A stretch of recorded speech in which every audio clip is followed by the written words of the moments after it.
Hey, everybody, and welcome to the Great Couples Podcast, the podcast where you build stronger relationships through biblical wisdom, through practical tools, and through challenging conversations. Whether you're dating, you're engaged, newly married, or celebrating decades together, or rebuilding after life's challenges, this podcast is here to equip and encourage you. Today, we delve into chapter 7 of this amazing book, Crisis of the Fathers, written by Jethro Mukome, also known as Pastor JT, or as he calls himself, the marriage guy, or something to that extent. But yeah, he's here.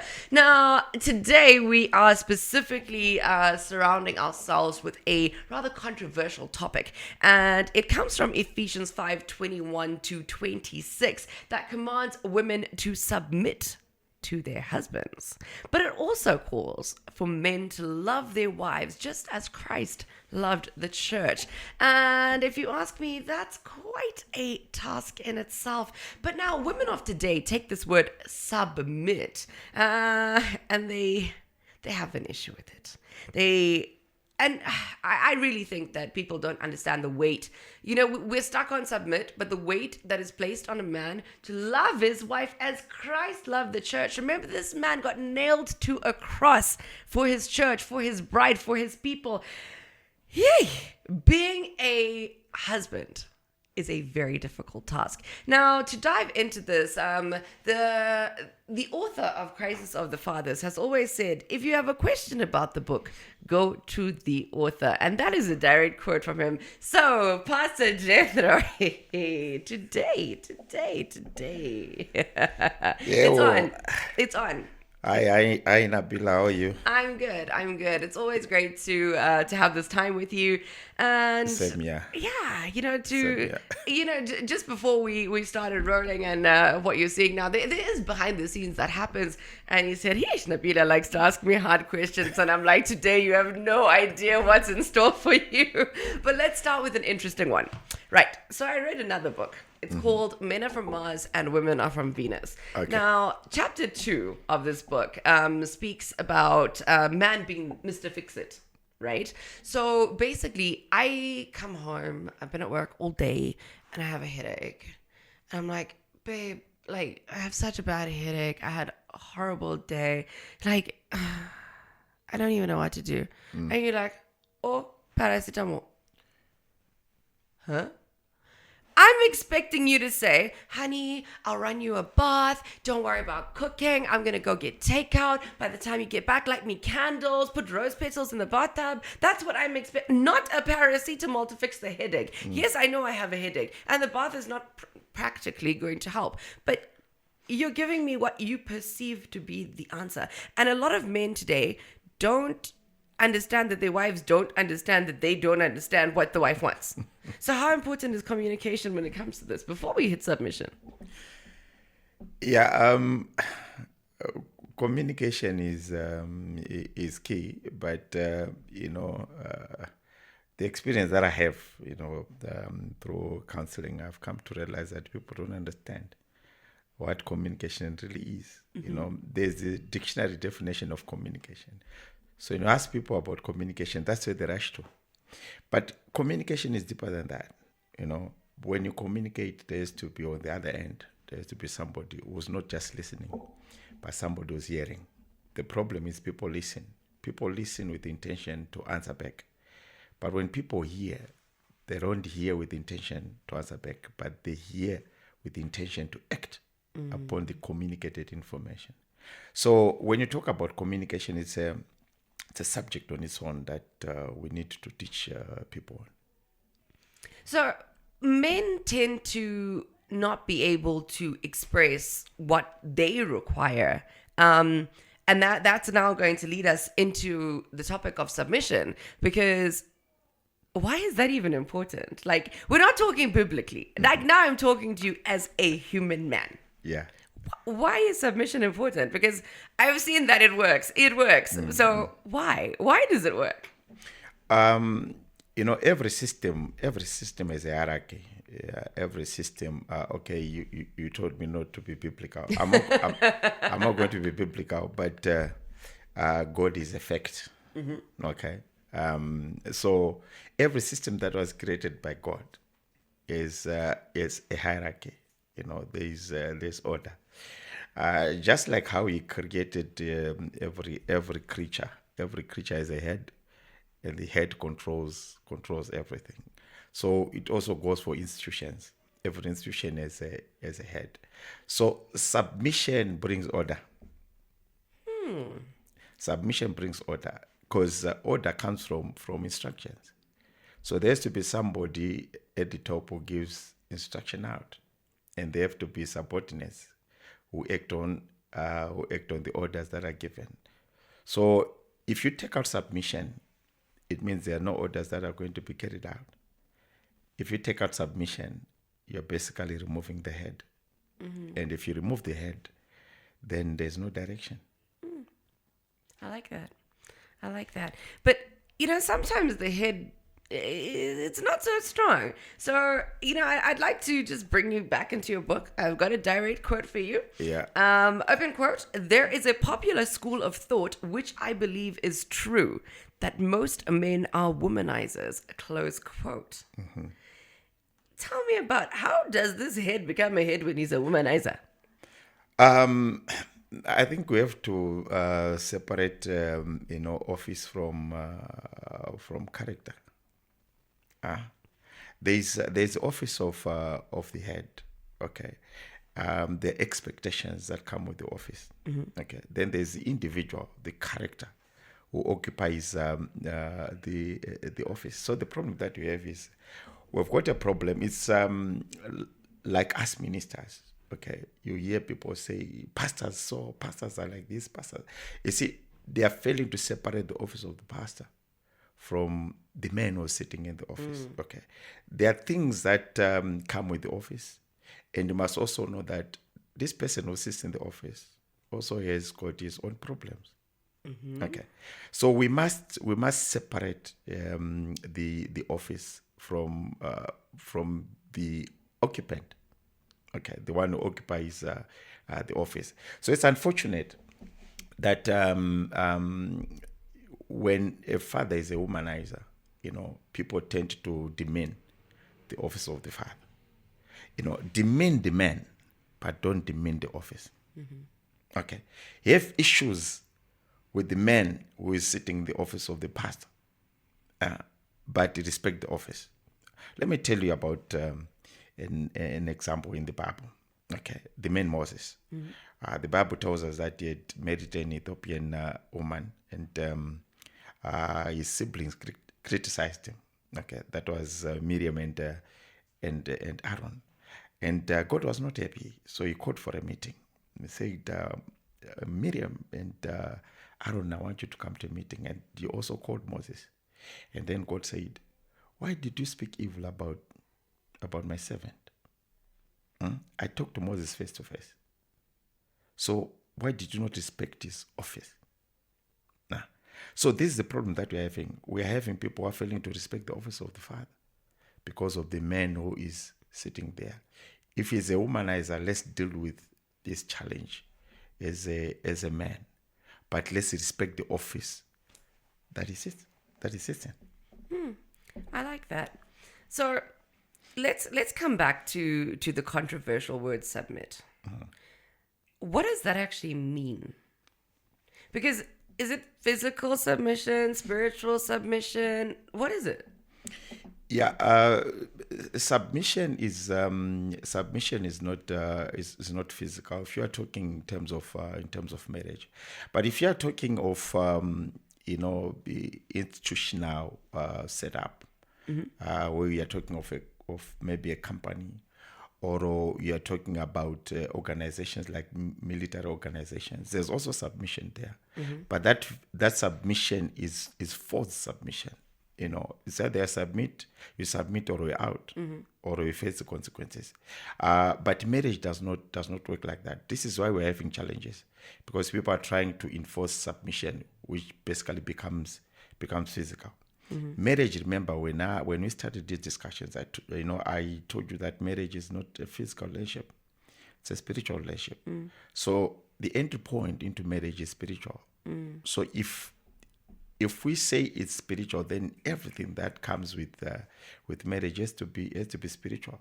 So submission in marriage is not physical; it is spiritual. This is why the Bible says, "Women submit to your husbands as unto Christ." The moment you hear of Christ, it means it becomes spiritual. I think this is where we need to educate people on. Well, that's what we do here. We have these deep, meaningful conversations, and we educate and we deep dive into the issues that people technically don't want to speak about. We'll be right back. Stay with us. Hey guys, my name is Nabeelah Jogee, and newsflash, I'm a woman, but I'm interested in these books. Crisis of the Father. I mean, I need better men. I'm a divorced woman. A whole different story for another day. Then I have The Woman. Guys, I don't even know how, like we're all out there. Hey, I want to be a Proverbs 31 woman. What do you even have you read Proverbs 31 anyway? But nonetheless, we all want to be married. So the man didn't come out with a marriage book. He came out with Marry Me Again. Guys. Anyway, get your hands on any one of these books. They're all going to be life-changing for you.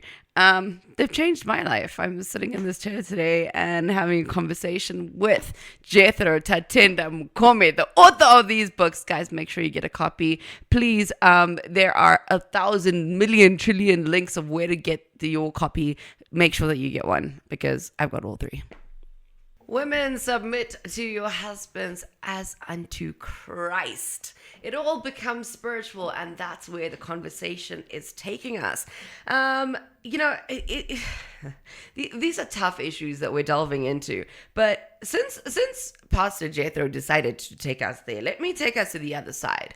It also says, men, love your wives just as Christ loved the church. He loved her so much that he gave his own life for her. This is a really, really high standard to live up to. How does one practically, as a man, a human, an occupant of an office, live up to this? Yeah, it's I think men carries the heaviest burden of this relationship.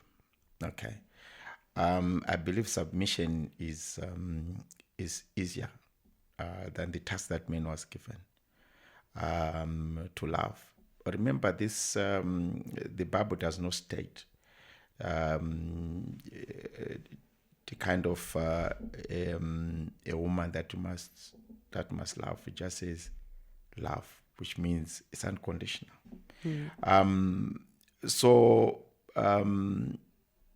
you are required to love even that kind of a woman. Not just love, but the Bible goes on to say you must be prepared to die for this woman. That alone, if you are to think deeply about it, you realize that man has been given a very difficult task. Is why. That maybe why men are failing at this task? Because it's that hard? Yeah. Let's go to the character of Christ. Okay. Because the Bible says this man must love his wife just as Christ loved the church, to the point of dying for it. There is no carnal man who can do that. This is where the problem is. You're trying to make a carnal man be like Christ. You're trying to make a carnal man love his wife as Christ loved his church. This is why every man has to understand that for them to be able to love, they have to be able to submit to Christ first. Without submitting to Christ, you can never have the character of Christ. It is not in the ability of man. You can go on and teach men to love, but they'll still fail.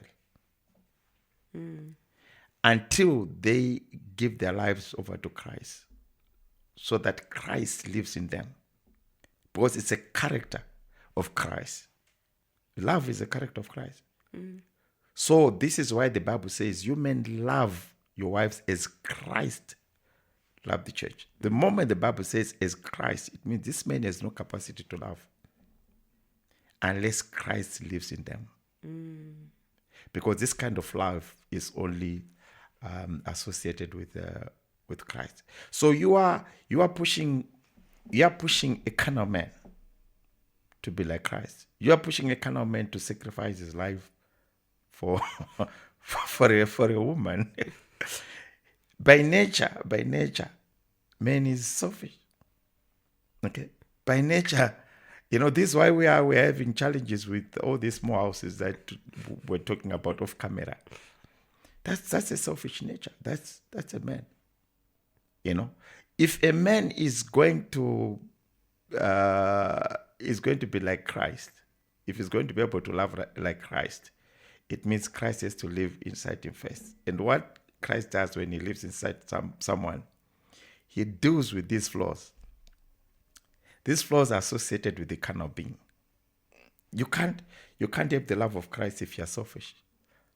But right now, as I come across a lot of these cases as I counsel, you realize that this guy is selfish, just thinking about himself. I have a lot of cases where women accuse their husbands of extramarital affairs, and the guys seem not to be remorseful. To me, that's selfishness. So you can't expect that kind of a guy. But doesn't it still come back to there has to be a reason why a man steps out of the marital home, right? He is looking for something that he's not getting at home. So again, it comes back to each one knowing their role. And I know the man's burden is heavy, but the woman needs to play her part. So what's your take on that? Like, is it excusable? If a man is not being treated well, being respected, being submitted to, is it excusable to step out? It's not excusable. Just as it is also not excusable for a wife not to submit. No, that's deep. Yeah, because the Bible does not state the kind of a man that the woman should submit to. The Bible just says, submit to your husband as unto the Lord. Whether they call him a fool, whether they call him a junkie, the Bible just says submit. This is why I said this whole thing is spiritual. So I've got women who are also saying, I will not submit to him because of reasons 1, 2, 3. I will not submit to him because I feel he does not love me. So same applies. We've got men who are saying, look, because this woman does not submit, so I'm going to take action. But it's not in the Bible. As long as we walk away from God, we cannot talk of marriage. Because remember, marriage is God's project. He's the one who started He's marriage. the author. Yeah, he's the author of marriage. So you walk away from him, then marriage is undoable. Submission cannot be taught. This is why we're having, we are now having people who are submitting physically, but man is spirit. So if you submit physically, I can tell that this person is submitting to me physically, but their heart is actually not submitting. So it's inexcusable, actually. There's no reason why somebody should go on and mess up because they feel they're not getting, what they're supposed to get. Well, I mean, we all know that man is in a fallen state. Nobody's perfect. And it's a tough and it's a bitter pill to swallow. But basically what Pastor Jethro is saying is, biblically, it doesn't state love this type of a man with these type of characteristics. He's saying it says love your husband, submit to your husband in whatever state that he's in. And we're going to be coming back for the final segment of this program and diving into how do we practically do that? How do we prepare for that? So definitely stay with us. My name is Pastor Jethro Mukome. I'm the author of these books. These books are amazing. They are on marriage, and they are on the office of the father and the office of the mother. So these books are going for $10 each, and you can get your copy at Trinity Methodist Church in town, or at number 15 Norwich Road, Islay. Or you can simply call me on 0772 308 672 or 0777 308 726. Thank you. So we have an amazing team behind the scenes, and just before we go live, the word standby is mentioned, but they do ask, "Are you guys ready?" And both of us on set today said, "Born ready, ever ready." So yes, none of us are truly born ready. Yeah, we might be ready for the camera and the podcast, but how do we prepare ourselves in the dating phase, the pre-marriage phase, to become these people that understand our roles? I mean, we've spoken about premarital counseling on a very shallow level. Let's dig a bit deeper, because there's certain key values that we need to look at and we need to clarify on. I mean, so many diverse people watch this podcast. It's not just married people that watch this podcast, but people that are also about to get married or thinking about it.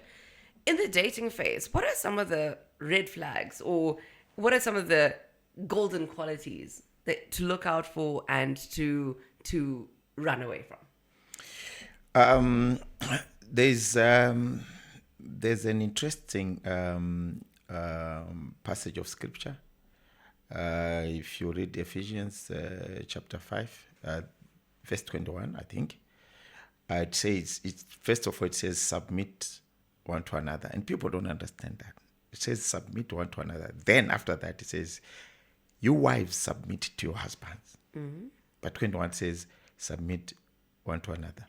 So I've asked people what that means, and people find it difficult to respond to that. I take Ephesians 5:21 is the premarital aspect of marriage. Mm-hmm. Okay. So Nabeelah, Miss John. Okay. Nabeelah states the expectations. She says, this is what I expect from you. So John is supposed to submit to Nabeelah's requirements. For Nabeelah to say, yes. I do. Mm. Okay. Then John also states his expectations. So Nabeelah has to submit to John's expectations. If that does not happen, then there's no marriage. But here's the problem. Premarital aspect of marriage is where the challenge is. Nabeelah is not stating the expectations, and John is also not stating his expectations. They are all expecting to deal with these things when they get married. This is why now John all of a sudden says, Nabeelah, I do not want 1, 2, 3, 4, 5. And Nabeelah is saying, what are you talking about? What are you talking about? You hear Nabeelah saying, so why did you not tell me before? Mm-hmm. Why? Common question. Why now? And John is also saying, but look, why are you saying this now after I got married? Why did you not say it before? So all these qualities that you're talking about, all these red flags that you're talking about, people just want to avoid them. People would rather turn their heads away. Turn a blind eye, yeah. Yeah. And they want to pretend that, Nabeelah is an angel. Mm. And Nabeelah wants to pretend that John is good. And the first 2 months, 3 months, 5 months of marriage, that's when they realize that you should have actually sat down. And actually, I could have picked these red flags. But these red flags are coming up when people are married. Mm-hmm. Because nobody wants to sit down and talk about it. I've heard people say, look, I've met Nabeelah, she's a beautiful girl. I do not want to know her past. No, we start from here and what? And move forward. I don't. Where is that guy? I'm looking for him. I do not want to know about your past. Indeed, Nabeelah's past carries red flags. Mm-hmm. She has been in other relationships that failed. So you hear people foolishly say that, I don't care about their past. But their past carries red flags. Bitter pill to swallow, but keep going. Yeah. So you can only pretend in courtship. Courtship is a physical relationship. So anything physical, people can hide. You can hide a scar from me. In courtship, I may never get to know that you have a scar. True. But marriage makes people naked. And that's when people begin to realize that so Nabeelah was hiding a scar all along. And that's when I want now to start questioning about the scar. What happened? How? What happened? And Nabeelah says, why did you not try and find out before? So Nabeelah is pushed to the edge. And she says, well, this thing does not work. Because all of a sudden, issues that were supposed to be discussed before marriage and dealt with before marriage, you now want to deal with them while the marriage is on. It's like trying to fix a plane in midair. But you see, the thing is, pre-marriage, and obviously, like I'm, a dinosaur, but young people that are getting ready for marriage, they don't know what questions to ask. All these things that you're saying. Why would I ask you if you have a scar? It's just like, how would I even know to ask you that? So how do the young people prepare themselves in the dating phase to know what questions to ask? Because yes, they do pop up later. And yes, I've lived in my parents' house. I've never lived alone. Maybe I'm a dirty person. Or maybe I grew up very privileged. I've never made my bed before. I've never washed a plate. I can't iron. You can. And I'm like, well, then you do it. So I hear you. how do we prepare to ask and figure out what questions to ask? Hosea 4:6 says, my people perish for lack of knowledge. Okay. What you don't know, you don't know. So unfortunately, we have these young people coming from a background of ignorance. Okay. And they are getting into an institution that operates on the basis of knowledge. Ooh. And this is why the book that I'm working on, it will be out soon, is titled Today's Youth. Okay. And one of the subtitles there is premarital counseling. And I advise every young person to get this book. Everyone who thinks they're going to get married at some point, they need to read this book so that they know how to prepare themselves for marriage. Courtship is all about trying to understand each other. But you see, we've missed it now. Actually, courtship for many today is a time for pleasure. Premarital sex. That's what people are focusing on.